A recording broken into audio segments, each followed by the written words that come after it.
and welcome to this session. Now, our title today is It's All Subjective: Language, Literature, Language Through Literature, and Literature Through Language.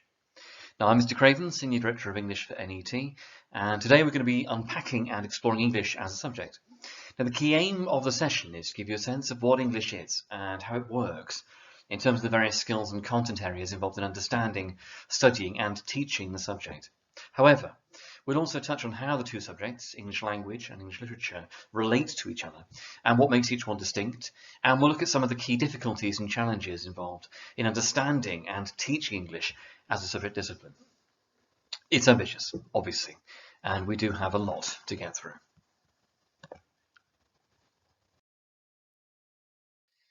Now, let's start with unpacking the title of the session. Now, criticism often levelled at English as a subject is that, just as it says on the tin, it's all subjective. Essentially, that there are no right answers in English, that it's all just people's opinions. To an extent, this is true. One of the key challenges in studying English is learning to interpret logically and defensively, to construct lines of discussion that lead to a conclusion. That's not to say that there isn't factual content as well. We have our key terminology and our techniques, our quotation memorization, our centuries and structures, all of which are fixed and definite points. However, in both language and literature, the higher order thinking, the more effective work, builds on the more factual and foundational basic content, and that's where the ambiguity lies. Now, it's perfectly possible for there to be rival interpretations of a text. In A Midsummer Night's Dream, for example, we can interpret it as being Shakespeare arguing for the emancipation of the young, for the equality of the genders, for a less patriarchal and more participatory political structure. Equally, it could be argued that the play shows the manipulative, insidious, and all-encompassing nature of the patriarchy, the reassertion of stereotypical gender roles, the indoctrination of the young, and the induction of the young into normative social archetypes. Now, those are both right, depending on the angle you take, the evidence you give, the context you reference. The devilry is in the detail. And that detail is important. While there may not always be a single correct interpretation of a text, there can certainly be ones that don't stand up to scrutiny, structures assembled out of inductive leaps and seductive selectivity that collapse under the weight of interrogation. Now, the second part of the title is also worth reinforcing. To an extent, these are two separate subject disciplines. There's English language and there's English literature, and there is some content that is specific to one or the other. However, the majority of the skills and the technical content is the same, at least until A level. In language, we explore word use, grammar, linguistic features, the structure of texts, the impact of genre, perspectives, and the evaluation of interpretations, all of which apply equally to English literature. In literature, we take literary texts and we deconstruct them to see how and why they work. We contextualize, we decontextualize, we recontextualize. We explore them from different angles and audiences, but the fundamentals are the same. Even the creative application of those skills in language, in terms of generating new texts, links. Understanding the writer's craft, their thought processes, the choices necessitated by the topic, the context, the genre, and the audience. That's all invaluable for understanding literature. For that reason, the majority of English teaching in years 7 to 9, and much of it also in years 10 and 11, is focused on the use of superficially literature or literary texts in order to acquire, apply, and refine the common skills. We teach language through literature, and we teach literature through language. Right, that's some overview. Let's get down to some detail. How does a text work? Now, the most basic level, unsurprisingly, is the sound. Now, despite having 26 letters in English, we've got about 44 unique sounds known as phonemes, and those are made up of a mixture of consonants and vowels. Now, those don't represent every possible sound that humans can make, and other languages have different numbers. Lithuanian, for example, has about 59. Greek's got about 23. There's a language spoken in parts of Botswana and Namibia, Ta, that has about 200. Even in English, there are some sounds, some phonemes, that appear in the English spoken in different parts of the country, the dialects, but not in others. Now, don't worry. No one expects you to know all of them, but it's useful to know that they exist, especially if you're working on spelling with younger or less able groups. Thinking about sounds is also useful when we're thinking about rhythm and alliteration in poetry, for example. And regional variations can also impact on whether a student sees a text as rhyming or not. Now, class and mass rhyme in some parts of the country, but not in others. Now, for me, for example, it would be class and mass rather than class and mass. It's a good example.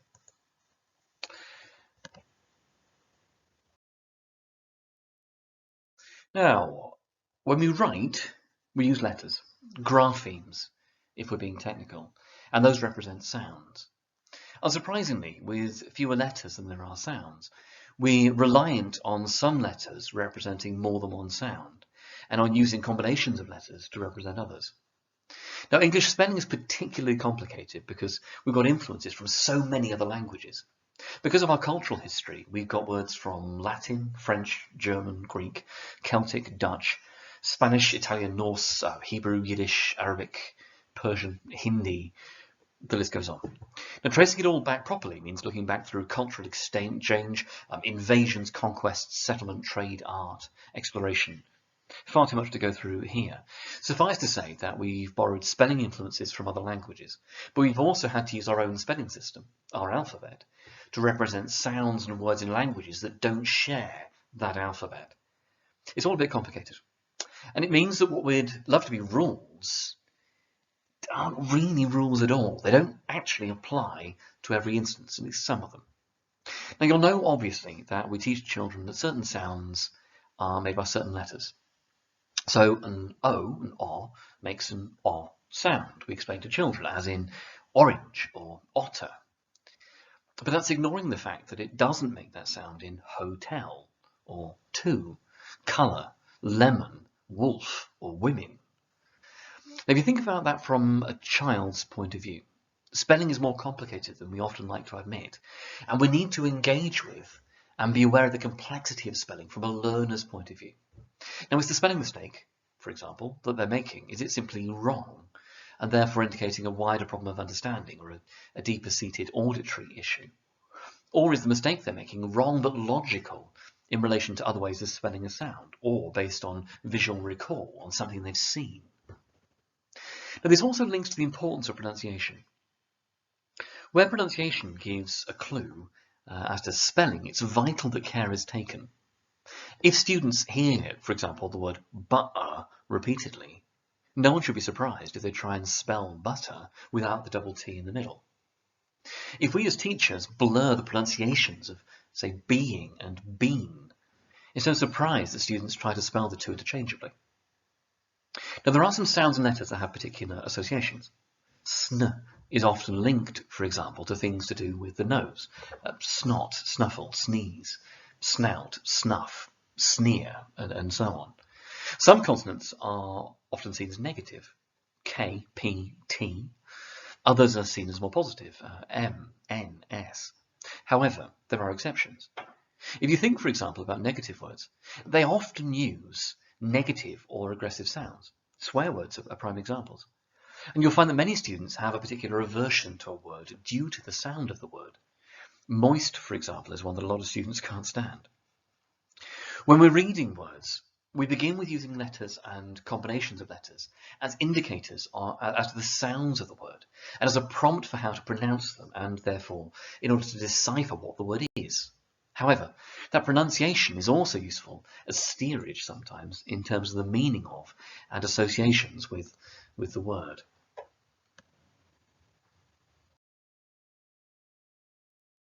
Now, when we put letters together, we end up with units of meaning. And these are really the building blocks of words that we use when we are decoding words. Now, these are technically called morphemes, these units of meaning, though it's more usual to refer to them by where they occur in a word. And again, it's not useful for the vast majority of students to know the word morphemes. Now, if the morpheme appears at the front of a word, it's called a prefix, such as, pre, meaning before, as in prehistoric, previous, or prequel. The bit in the middle, the basic word, is mostly known as a base. And these are both the most basic and the most numerous. Now, if a morpheme appears at the end of a word, they're called a suffix. such as ing, which usually turns something into a present tense verb, or s, which usually turns something into a plural. So if we took, for example, the word prefixing, we've got a prefix, pre, we've got the base, fix, and we've got a suffix, ing. Now, pre means something at the front or before. Fix means sticking to or pinning to. And ing makes it a present tense verb. So it's the act of sticking something at the front of a word, prefixing. You'll find the prefixes usually change the meaning, while suffixes usually change how a word is used grammatically or the meaning, or both. Prefixes and suffixes together are known as affixes, and that's less commonly used, but you may still come across it. Now, it's perfectly possible to use our knowledge of the bits of words to give a pretty good idea of what a word means when we come across an unfamiliar word. Coming across the word trident, to use a real example from a student, we might break it down into tri, meaning three, as in triangle or trike, and dent, as in dentist, 3 teeth. So it's a spear with 3 prongs, 3 teeth. If we come across the Roman rank centurion, now we may not know what it means, but we can spot cent at the beginning of the word, as in century or centimetre or cent in terms of American currency. And we can take a guess from that it means someone in charge of 100 men, which is, allowing for the vagaries of the Roman military, is about right. Now again, there's no expectation that you'll know all the various morphemes. There are hundreds. But again, it's useful to know that they exist and how they're used. For example, if we're trying to explain to a student why government as a word is spelled with an N and an M in the middle, it's useful to get them to think beyond their pronunciation, government, where you blur the two, and to take the word to bits. Govern, the base, and ment, the suffix. Spelling also becomes much easier when we can identify and use patterns to help to steer things.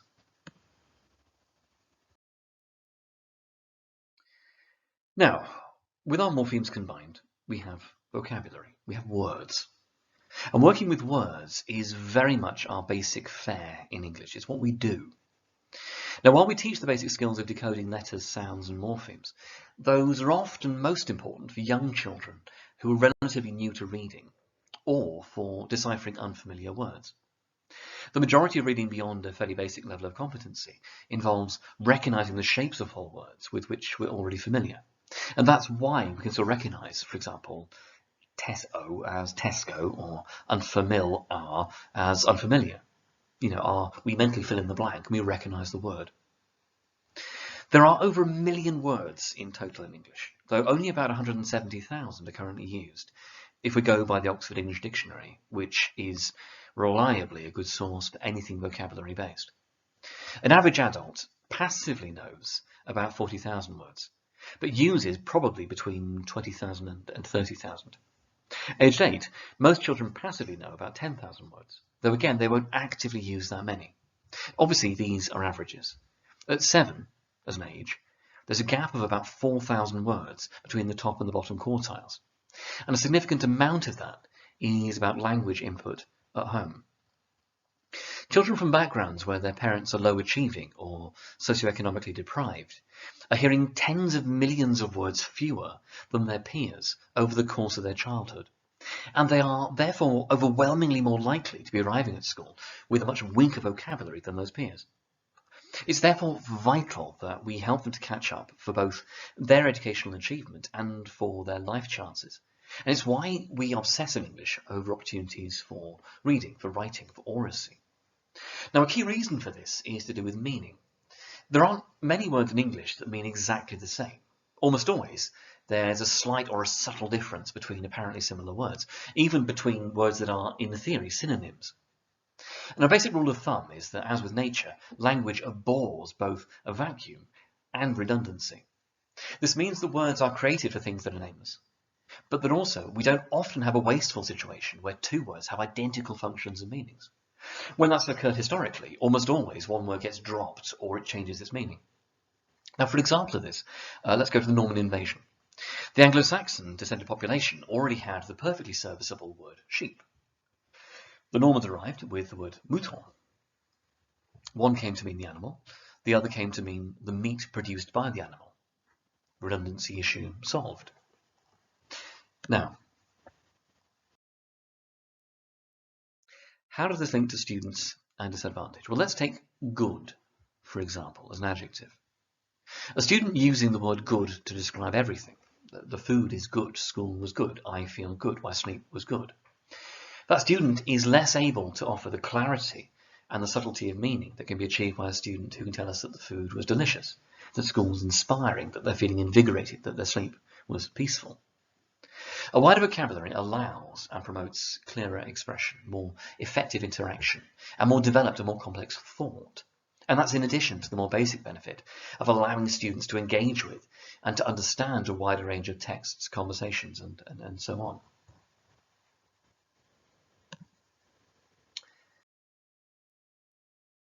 Let's take a quick diversion here to think about meaning. There's an assumption sometimes that words have really definite and clear meanings, and in some cases that is true. If we take the number 2, TWO, for example, it's pretty unambiguous that it refers to the number between 1 and 3. We know what the word 2 means as a number. Other words are less forgiving. Now, green, as an example, can have as many as 17 different definitions depending on how it's used. Even informally, words can mean something different from the usual definition, or in theory, the technical definition. Couple, for example, usually means two as a noun or to join together as a verb. But if I ask a student to grab a couple of books, do I mean two or slightly more than that? If I tell someone I'll be a couple of minutes, do I mean exactly two? Or am I suggesting that I'll be a bit longer than that, but I'm trying to de-emphasize it and be more polite? Words also fall out of use constantly. Thou and thee are prime examples historically. Or take a word such as groovy, which is now on its way out and sounds odd whenever someone says it. However, words also change their meanings over time. When Shakespeare refers to Lysander, for example, wanting Aegeus' approval, he doesn't mean wanting as in desiring. He means wanting as in not having, as in lacking. And the difference is important. Lysander, it seems, has little interest in what Aegeus thinks. When Demetrius made love to Helena, he wooed, he pursued, he romanced her. It doesn't mean they slept together. Now, words such as these can be particularly challenging or particularly rewarding in terms of inference. They can be a trap leading to an incorrect interpretation, or they can provoke interesting discussions about how the different interpretations compare. So had, for example, Demetrius made love to Helena in a modern sense, her behavior towards him and our judgment of him may be significantly different. Now, changes of meaning are still going on now. We all know about words that have had huge and very public changes of meaning, such as gay. But there's no shortage of other words changing their meaning. For example, for many students, mortal doesn't mean living or capable of dying. It means drunk.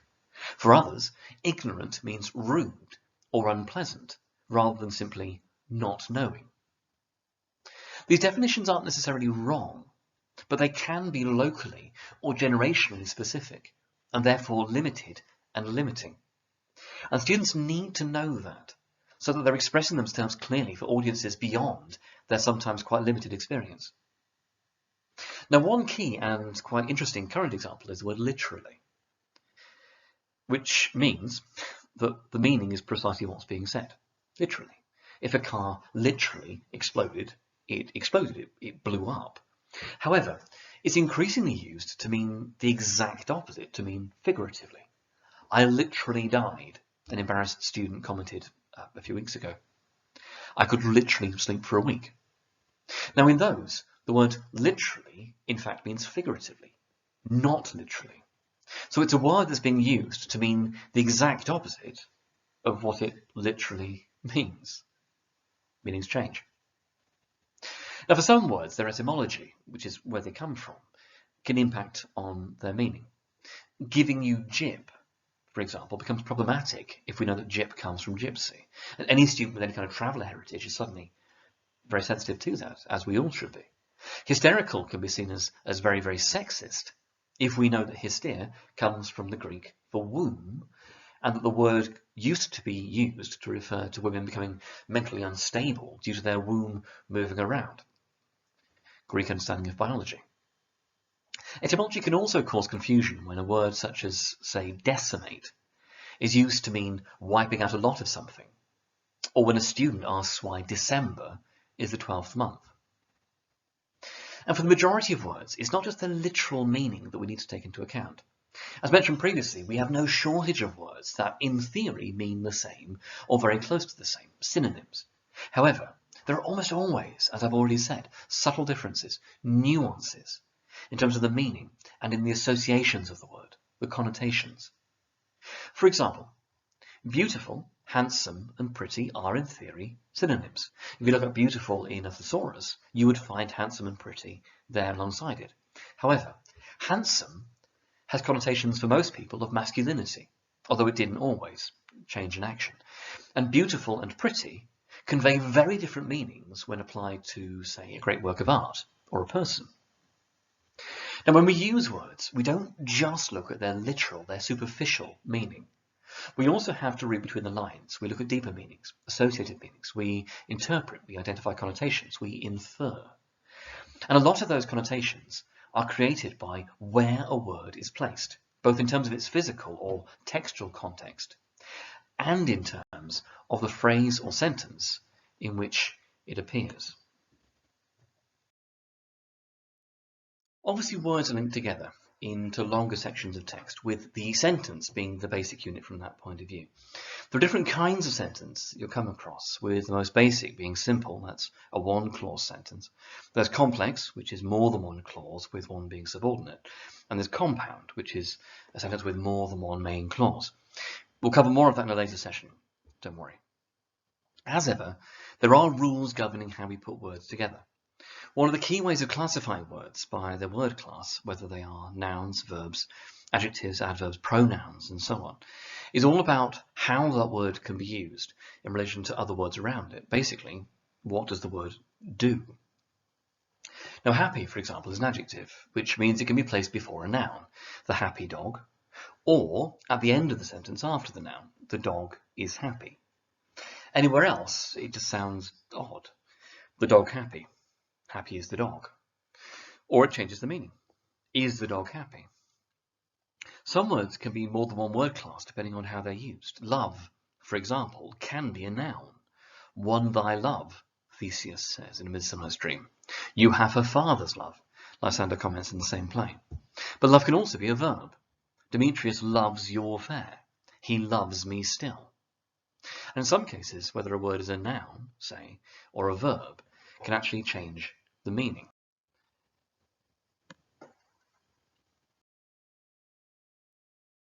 Now, those rules that govern how we use words, how we use phrases, punctuation, how we build sentences, all of those together are, of course, called grammar, though you may also come across the term syntax, which used to describe them. Now, grammar is all about ensuring clarity of meaning and clarity of communication. Some of the rules are straightforward. Starting a sentence with a verb almost always makes it a command. Sit down, stand up, read it, get out. Others are more problematic, and we all know about classic grammatical examples, such as the possessive pronoun, the boys' room, plural, the boys' room, singular, and the placement of the apostrophe decides that. Again, we'll cover more about those in a later session, so don't worry about them for now. Now, while we're on that subject, do quickly let us talk about punctuation. Now, the major tasks of punctuation are to assist with the visual organization of information and/or to offer additional clarifying detail in written form that will be delivered through the voice or through body language if the text were delivered as speech. A question mark, for example, is a way of showing in writing that a sentence has ended, hence the full stop at the bottom of the question mark, but also that the voice would be going up at the end of the sentence to make it sound like a question. An exclamation mark can show an excited tone, a loud voice, and so on. Now, punctuation is, as you'll either know already or very soon find, it's something that students find very challenging, often. For many of us, spelling, punctuation, grammar, these are things we simply absorb through social and educational osmosis. We just know how to do it, often without being able to properly articulate why or how. For many students, though, we need to be able to articulate and clearly, simply explain their use. For many students, errors they're making with punctuation, with grammar and so on, will be ingrained and embedded through years of misuse. And they're often based on models from authority figures that the students trust far more than us, such as parents, siblings, carers, grandparents, and so on. And it's not enough simply for us to point out the mistakes that they're making. We need repeated application, but based on a deconstructed and a reconstructed understanding, taking it all to bits and rebuilding it with them so that they properly understand. And that's without even getting into the social and the status side of things. The way we use language is deeply personal, and being corrected can be seen as very threatening, as if someone is trying to tell us that we're walking wrongly or we're breathing badly. It's very, very difficult not to see linguistic correction as anything other than a personal attack. It's why I, for example, personally have struggled to correct an elderly relative's use of sliver instead of sliver, and of simplistic instead of simple, and exasperate instead of exacerbate. Yes, my summary here is rather simplistic, and yes, it's exasperating. There's also no end of grammatical points which are viewed as good practice, even if they're not actually rules. Starting a sentence with connectives such as and is an example, as is the double negative. And why is that? Well, let's take a fairly innocuous question, such as, did you do your homework? A student could obviously answer that, I've done my homework, positive, or I haven't done my homework, negative. So far, so good, clear. However, a student could answer that, I've done no homework, negative, or I haven't done no homework, which probably means that they haven't done it. Now, each of those is a grammatical construction that you'll come across in different parts of the country. But what if there's emphasis on the no? I haven't done no homework. And suddenly it means that the homework is partially or fully complete. Even worse, what about I didn't not do my homework? Now, from a mathematical perspective, from a logical perspective, a double negative is a positive. But here the student probably means that while they haven't done it, they didn't deliberately not do it. And I'm stepping into a double negative of my own there. Now, as a teacher, there's an important choice to be made there. Which are we obsessing over at that point? The statement itself, or the grammar, or both? And is that a logical error, or is it part of their dialect? And what about more advanced examples, such as, it's not impossible the results day will proceed as usual, or I couldn't not go to the wedding? And those are both statements that I've heard used perfectly logically and expressly from adults today. Now, the double negative and other examples like it are problematic because they often obfuscate rather than clarify meaning. They require additional contextual and inflectional information to be clear. And again, this is something of which we need to be aware, and of which we need to make our students aware, especially when it comes to written expression. Since it's hard to offer contextual or inflectional cues or clues when writing. With younger or less able students, it's sometimes easiest to classify things like the double negative as wrong, but it is in fact a lot more complex than that. The joys of grammar.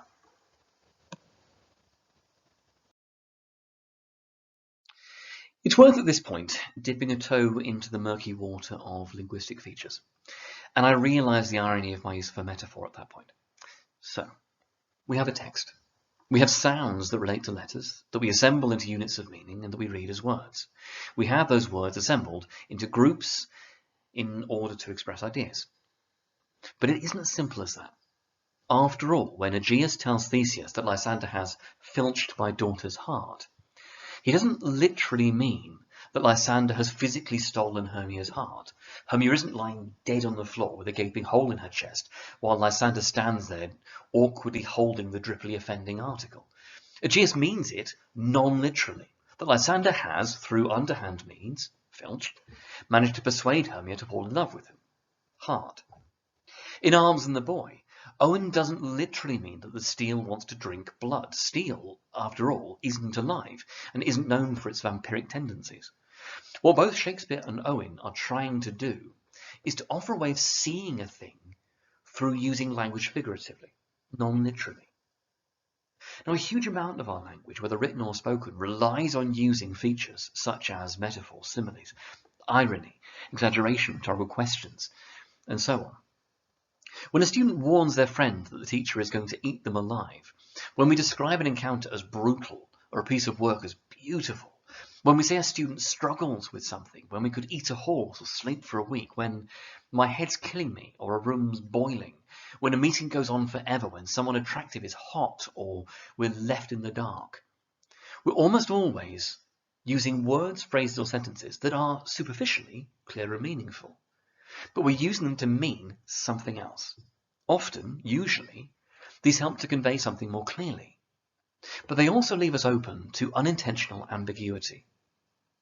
Now, what images, such as metaphors and similes, almost always do is to offer a way of seeing something, to shape the perspective of our audience through the image that we choose. When we describe a footballer as exploding out of the midfield, we're trying to convey a sense of urgency, of pace, force, and destructive power that simply saying they were fast doesn't give us. However, it depends on our audience having the same references and associations.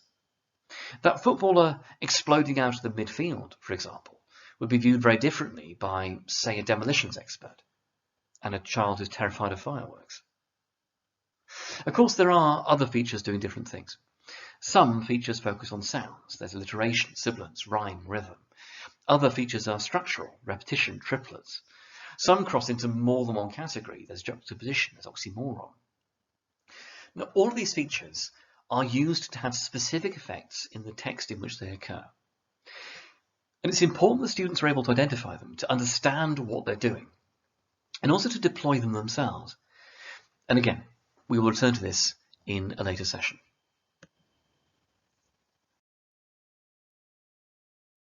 So, we've had the very basics of reading. We've had sounds, letters, bits of words, whole words. We've linked these words together logically. We've looked beyond literal meaning into underlying meaning, into imagery, features, and so on. Now, what happens next is those sentences, those ideas, are sequenced and organized into wider sections, into paragraphs, and into whole texts. Now, paragraphing is one of those apparently straightforward things that's often neglected and forgotten by students.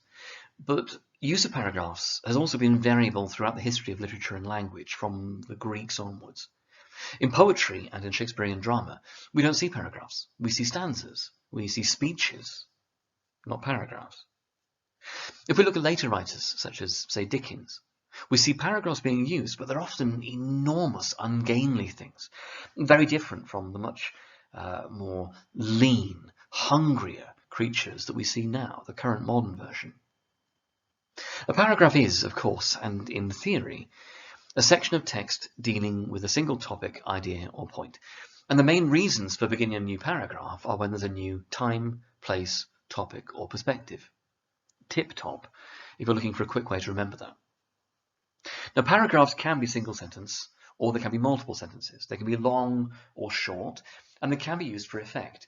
A short single sentence paragraph in a piece of writing, for example, can indicate a sudden shift in tone, or a break from one section to another. Longer paragraphs can do the opposite, creating a lethargic, weary tone, and so on. When we paragraph analytically, when we write about texts, we use the PEEL structure: point, evidence, explanation and analysis, and link. However, even these paragraphs can have some variety. Now, you may have come across them called P paragraphs, petal paragraphs, any number of different things. Essentially, the structure is the same. Now, however they're used, the core function of paragraphs remains the same: to organize and sequence ideas and information logically and effectively.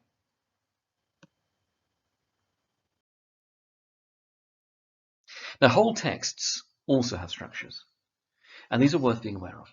Now, some structures are obvious, and they're easy to identify and to dissect.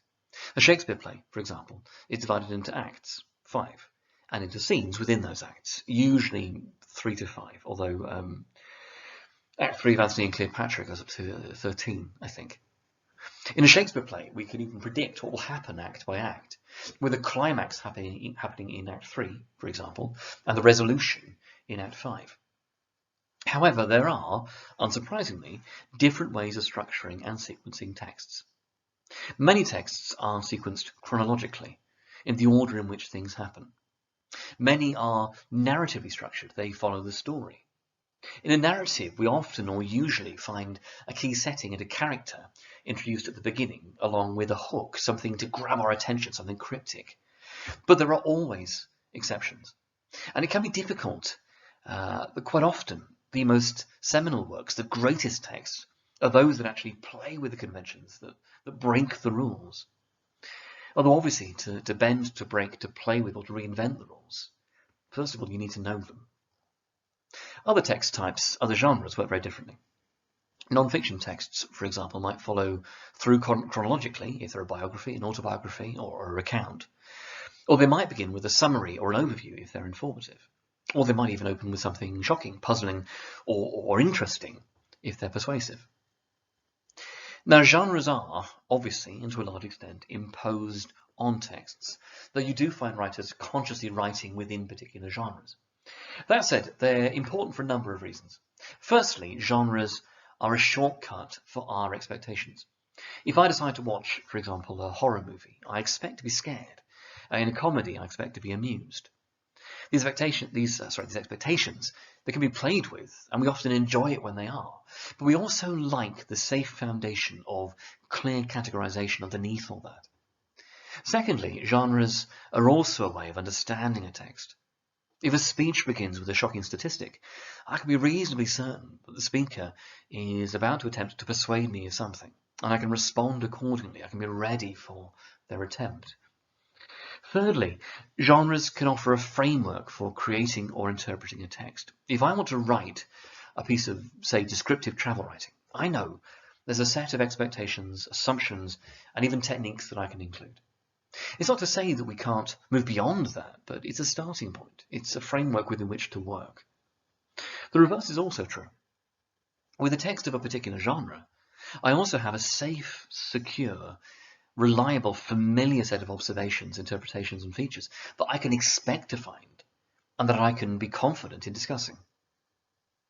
What's key with students is ensuring that they recognize genres and structures, and that they understand that genres and structures are conscious choices that a writer has made, and that they can make themselves as writers. And this is, of course, a key reason why planning is so important.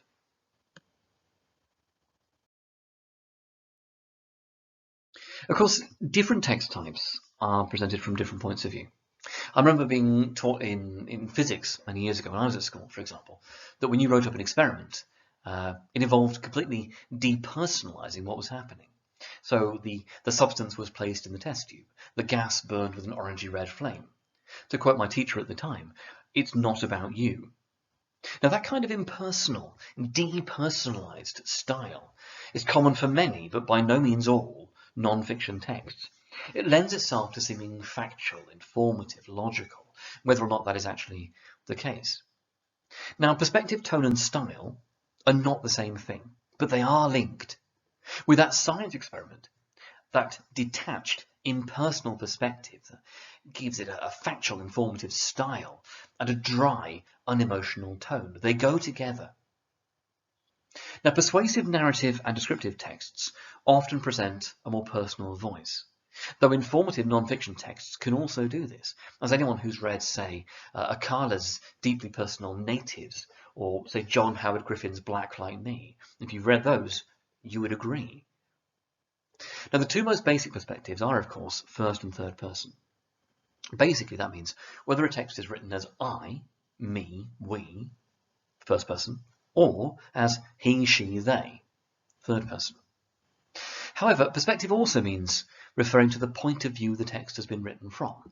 Is it personal? Is the person reliable? What's their big idea? Are they likable? Are they serious? Funny? Are they reliable or unreliable? Is it the writer? Is it a voice that the writer is creating? If we take, for example, the poetry, it seems likely that Wilfred Owen is writing from, in a sense, his own perspective in Arms and the Boy.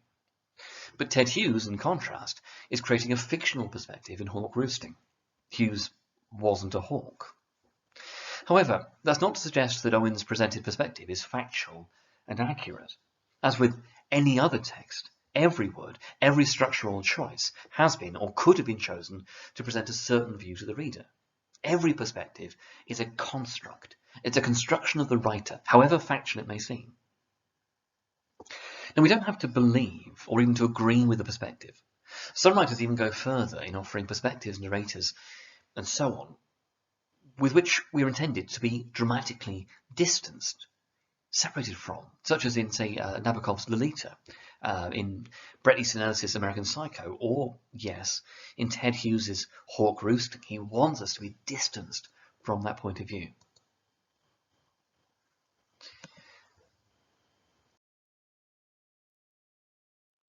Now, in order to understand a text, we also need to consider context. It's something that students often get very confused about. Now, in simple terms, a context is the background to a piece of text. When it was written, where it was written, why it was written, what life was like at the time, what people at the time believed about childhood, society, religion, and so on. These are all things that can influence an interpretation of the text, though it's perfectly possible to enjoy, to understand, and to appreciate the text without knowing the original context. Knowing about the treatment of poor children in Victorian London can enrich, can add understanding, can add nuance to our interpretation of Oliver Twist, for example. However, we can also appreciate Oliver Twist from a decontextualized or a more universalized perspective, a young boy struggling to make his way in an often hostile and unforgiving world. It can be a universal story if we want it to be. And it's also not as simple as, what did the writer think, or what did the writer intend? After all, times change, and texts exist independently of their creators. Shakespeare may, for example, have seen himself writing Othello as offering a sympathetic portrait of a man struggling against prejudice and perceived difference. For a modern audience, we might see it the same way: sympathetic, non-judgmental, worthily intentioned. But we also might see it differently. Othello, a character assembled from cliches and unhelpful stereotypes, damagingly reinforcing racial prejudices as a result of the writer's own conscious or unconscious bias. It can be useful to consider the writer's perspective, what they were trying to do, but writers do not and cannot simply dictate meaning or interpretation. That's for the readers to decide. Because just as writers and texts have contexts, so do audiences, and they can vary wildly. For an original Shakespearean audience, by way of example, Hermia's refusal to marry Demetrius, Desdemona's choice of Othello, these would have been seen as shocking, boundary-pushing, as interrogating or undermining the fabric of society. For students now, neither of these seem as shocking. More offensive is the idea of Aegeus attempting to dictate his daughter's choice of romantic partner, of, say, Brabantio objecting to Othello based on his ethnic origins. For a modern audience, our engagement with these texts is different, and that's entirely valid. Even more than this, an individual student's context can vary dramatically. In one example I saw last year, a class were criticising the idea of an arranged marriage in relation to Othello, only for a student at the back of the class to share that his parents had had an arranged marriage, and they were blissfully happy. Now, for that student, the narrative of Othello comes across as very different to another student for whom an arranged marriage carries all kinds of negative sociocultural associations. I have in previous years worked with students with specific learning difficulties who have identified very strongly with, say, Charlie from Flowers for Algernon, recognising something of themselves in him, and that colours their view of the character. As a teacher and as a parent, my own experience is different. A student reading Blood Brothers, whose family are more similar to the Lyons than the Johnstons, would see things very differently to a student who walks home each night to a Mrs. Johnston, a Sammy, a Darren and a Donna. We need to be aware of contexts, but we also need to ensure that students are aware of them as well. That there are other ways of seeing things, other perspectives, other influences, other voices that we need to hear and with which we need to engage.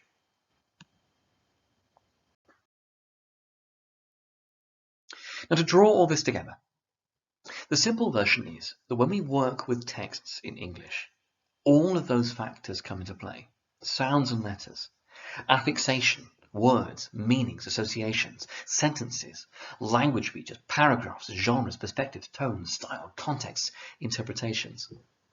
They may not all apply all the time, but they all apply at least some of the time.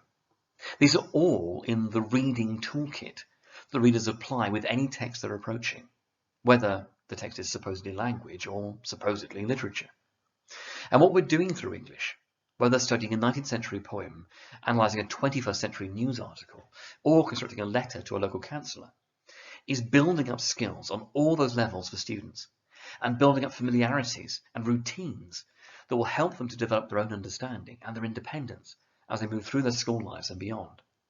To return to the title of the session, we're teaching them language through literature and literature through language.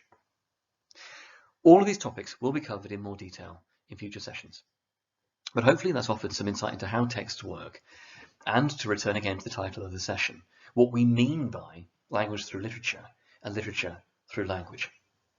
Many thanks for your time today. Stay well, and if you do have any follow-up questions, do direct them to your head of department or your director of subject.